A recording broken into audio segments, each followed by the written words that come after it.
May 7th, 1945. General George S. Patton sat across from Supreme Commander Dwight Eisenhower in a commandeered German mansion outside Frankfurt. Germany had just surrendered hours earlier. American soldiers were celebrating in the streets. But Patton wasn't celebrating. He had come to tell Eisenhower something that would end their friendship. Something that would get Patton removed from command within months. Something that Washington and the media would call insane. "We're going to have to fight them eventually," Patton said. "Let's do it now while our army is intact and we can win." He wasn't talking about the Germans. He was talking about the Soviet Union. Eisenhower stared at him. He had just spent 3 years building an alliance with the Soviets to defeat Hitler. The American public loved Uncle Joe Stalin. The media portrayed the Red Army as heroic liberators. And here was Patton, suggesting they immediately attack their ally. "George, you don't understand politics," Eisenhower said. "The war is over.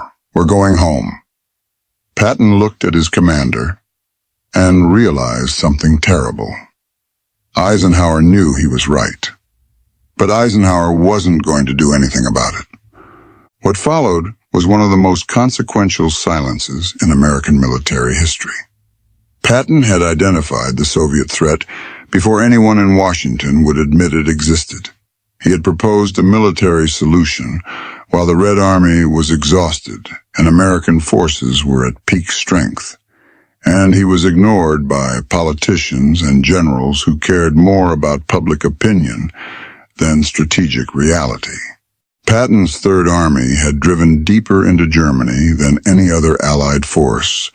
His tanks had reached Czechoslovakia, his advance units were within striking distance of Berlin, and everywhere he went, he saw something that terrified him.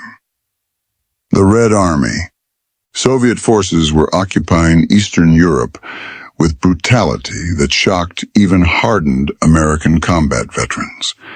Patton's intelligence officers reported mass rapes, systematic looting, and summary executions of civilians suspected of anti-communist sympathies. Entire populations were being shipped to Soviet labor camps.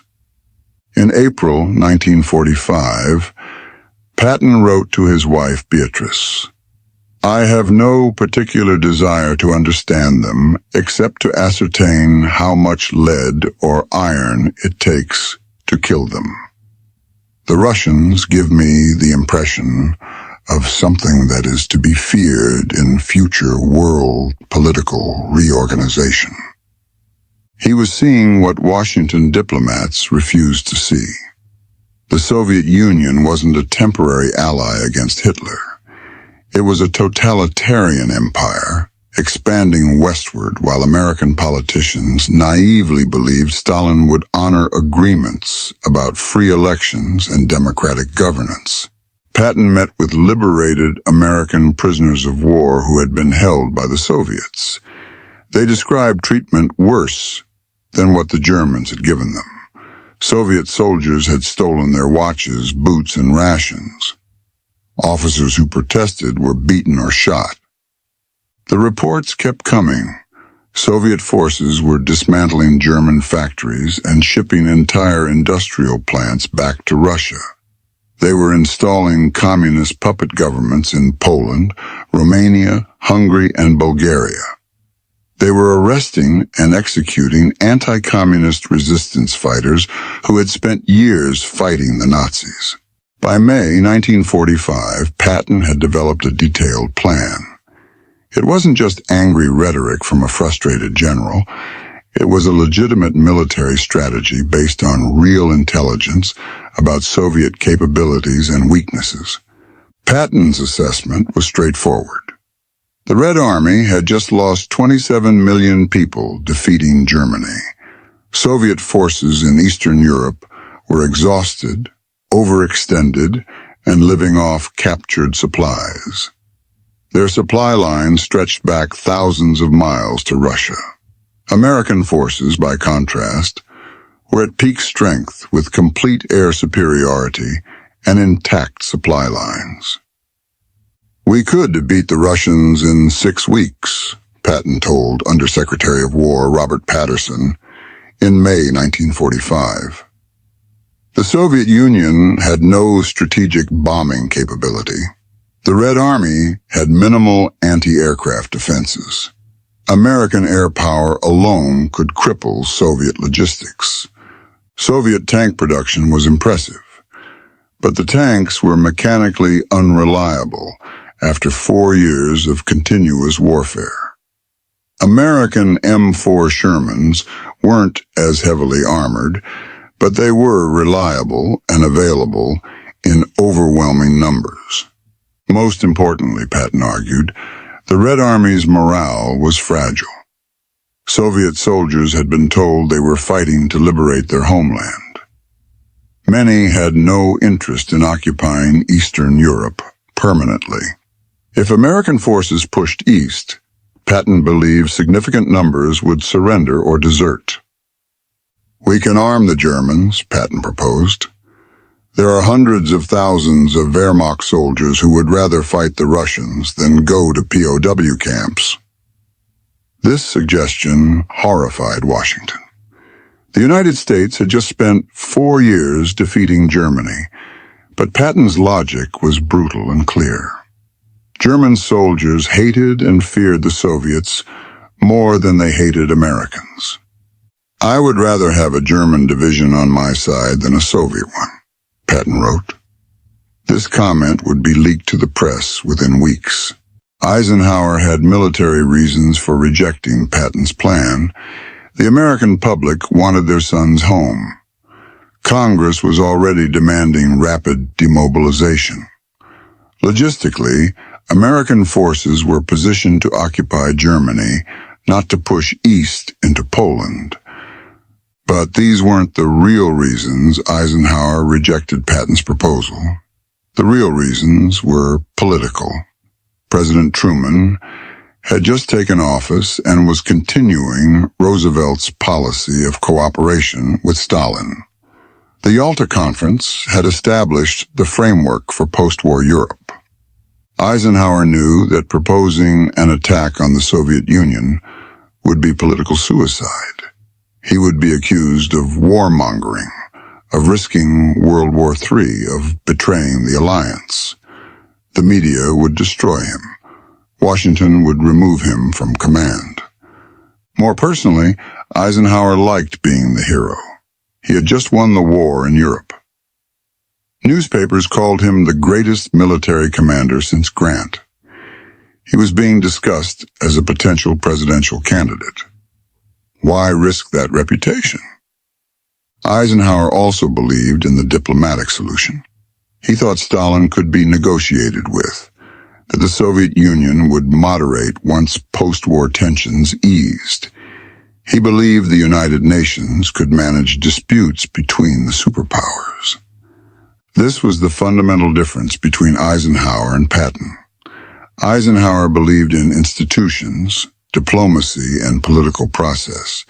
Patton believed in military force and strategic opportunity. Eisenhower thought like a future president.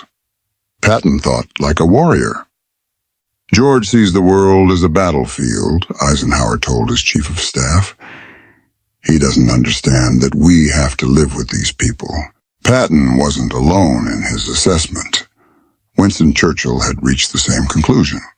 Churchill had been warning about Soviet intentions since the Bolshevik Revolution in 1917. He had only allied with the Soviet Union out of desperate necessity. By April 1945, Churchill was frantically sending messages to Truman and Eisenhower. He wanted Western forces to push as far east as possible before the Soviets consolidated control. He wanted to take Berlin, Prague, and Vienna before the Red Army arrived. "An iron curtain is drawn down upon their front," Churchill wrote to Truman on May 12, 1945. This was the first time he used the phrase that would define the Cold War. "We do not know what is going on behind." Churchill proposed Operation Unthinkable in May 1945. It was a detailed military plan for an Allied offensive to push Soviet forces out of Poland and Eastern Europe, assuming the use of rearmed German units fighting alongside American and British forces. The British Chiefs of Staff analyzed Operation Unthinkable and concluded it was militarily feasible if launched immediately. They estimated Allied forces with German support could defeat Soviet forces in Eastern Europe within months, but they warned it would require total commitment. Churchill sent the plan to Truman. Truman rejected it immediately. He was horrified by the suggestion of attacking the Soviet Union, and even more horrified by the proposal to rearm German units. When Patton learned that Churchill had proposed essentially the same strategy, he felt vindicated. At least one man in power understands what we're facing, he told his staff. Churchill's prediction about Soviet intentions proved accurate within months. The press had loved Patton during the war, but in May and June 1945, the coverage changed. His comments about the Soviets were leaked to journalists. His proposal to rearm German units was characterized as Nazi sympathizing. Columnists questioned his mental stability. Drew Pearson wrote, "General Patton's recent statements about the Soviet Union raise serious questions about his judgment. At a time when the nation seeks peace, Patton seems intent on starting another war." The New York Times editorialized that Patton's political statements suggest a troubling lack of understanding of diplomatic realities. Time magazine questioned whether his aggressive personality was suited for peacetime. None of these outlets reported what Patton was actually observing in Eastern Europe. None investigated the Soviet atrocities that Patton's intelligence officers were documenting. The media narrative was set. Patton was a great combat commander who couldn't adjust to peacetime. By August 1945, Eisenhower was receiving pressure from Washington to remove Patton from command. The excuse came from denazification policy. Patton had said at a press conference that requiring all former Nazi Party members to be removed from administrative positions was idiotic. Many had joined for pragmatic reasons, not ideology. "This Nazi thing is just like a Democrat and Republican election fight," Patton said. The comment was reported as Patton minimizing Nazi atrocities. The reaction was explosive. On September 28, 1945, Eisenhower relieved Patton of command of the Third Army. The official reason was his denazification comments. Everyone understood the real reason. Patton wouldn't stop warning about the Soviets. After being removed from command, Patton spent his final months documenting Soviet actions and writing desperate warnings to Washington. His letters from October and November 1945 read like prophecies. "Let's keep our boots polished, bayonets sharpened, and present a picture of force and strength to the Red Army," Patton wrote. "This is the only language they understand and respect. If you fail to do this, then we have had a victory over the Germans and disarmed them, but we have lost the war." In early December 1945, Patton met with Undersecretary Patterson. He predicted the Soviets would maintain permanent occupation of Eastern Europe. They would spread communism through Western Europe. Military confrontation was inevitable. "We're going to fight them eventually," Patton said. "In 5 years or 10 years or 20 years. We'll wish we had done it in 1945 when we had the chance." Patterson listened politely, but told Patton that Washington had no interest in confrontation. The American public wanted peace. Patton's warnings were politically impossible to act on. 3 days later, on December 9, 1945, Patton was critically injured in a car accident near Mannheim. His staff car was struck by a truck. He was paralyzed from the neck down. He died on December 21st, 1945, 12 days after the accident. The circumstances fueled conspiracy theories. The timing was suspicious. 3 days after submitting his assessment. The truck driver's explanation seemed implausible, but no credible evidence of assassination was ever produced. It was likely just a tragic accident that silenced the one general willing to speak truth about the Soviet threat. Everything Patton predicted came true. By 1946, Soviet forces had consolidated control over Poland, East Germany, Czechoslovakia, Hungary, Romania, and Bulgaria. Free elections promised at Yalta never happened. In Poland, the Soviets arrested resistance leaders who had fought the Nazis for 6 years. Thousands were executed or sent to labor camps. In Czechoslovakia, a 1948 communist coup overthrew the democratic government. Foreign Minister Jan Masaryk died in a suspicious fall, ruled suicide. The pattern repeated: Soviet occupation, communist governments, elimination of opposition. Between 1945 and 1989, communist regimes in Eastern Europe killed approximately 1 million people. Millions more were imprisoned or tortured. The Iron Curtain Churchill warned about became permanent. The Cold War Patton wanted to prevent lasted 45 years, cost trillions of dollars, and killed millions in proxy wars.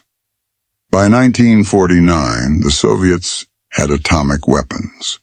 By 1950, confronting communist expansion required the Korean War. Patton's argument was that May 1945 was the moment to act, while the Red Army was exhausted and American forces were strong. He was probably right about the window of opportunity. Whether military action would have succeeded is debatable. Whether it was politically possible is not. But every scenario Patton predicted came true. Soviet occupation was permanent. Communist expansion continued. Military confrontation proved necessary. The only question was timing and scope. For decades after Patton's death, his warnings were vindicated by events. Every prediction he made came true. Every policy he opposed proved disastrous. By 1947, even liberals who had supported Roosevelt's policy had to acknowledge the failure.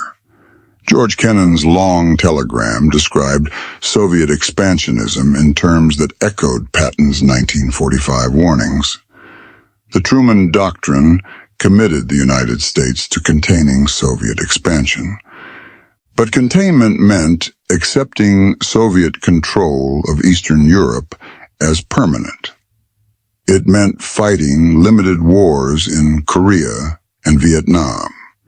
It meant 45 years of Cold War that Patton believed could have been avoided. Conservative critics cited Patton as a prophet who had seen the truth while politicians chose appeasement. Douglas MacArthur, who faced similar conflicts with Truman during the Korean War, wrote, "Patton understood that communism had to be confronted militarily. His removal was a tragedy for which we're still paying the price."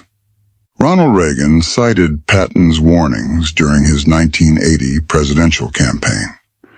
Reagan advocated for military strength and confrontation with the evil empire in terms that Patton would have recognized.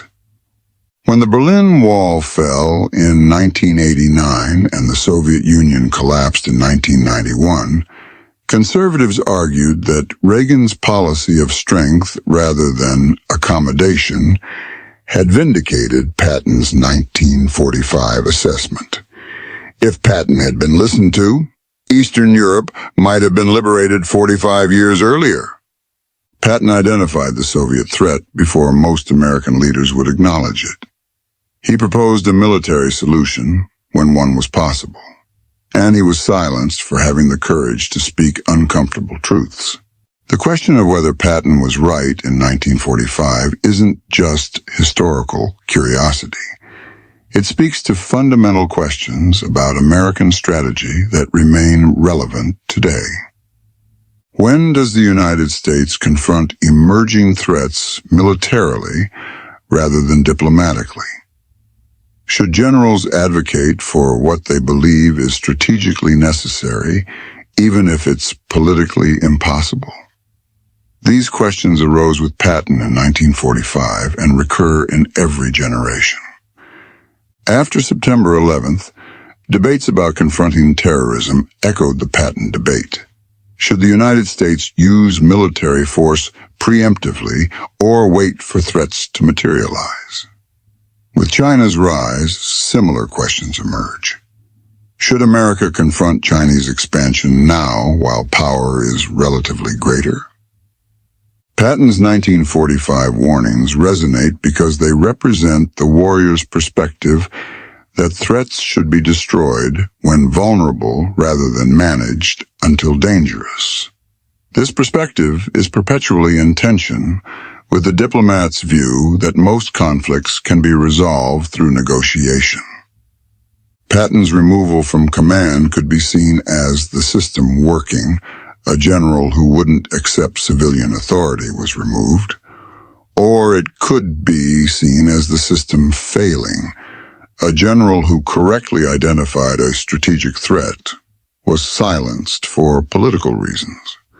The question matters because the next generation of military leaders will face similar dilemmas. When generals see threats that politicians want to ignore, should they stay silent or speak out? Patton's answer was clear. Speak the truth regardless of consequences. He paid for that choice with his career and possibly his life. But he ensured that when history vindicated his warnings, his voice would be remembered. Eisenhower's refusal to support Patton revealed something fundamental about how he understood leadership. Eisenhower was a coalition builder, whose genius was holding together the Allied coalition during World War II.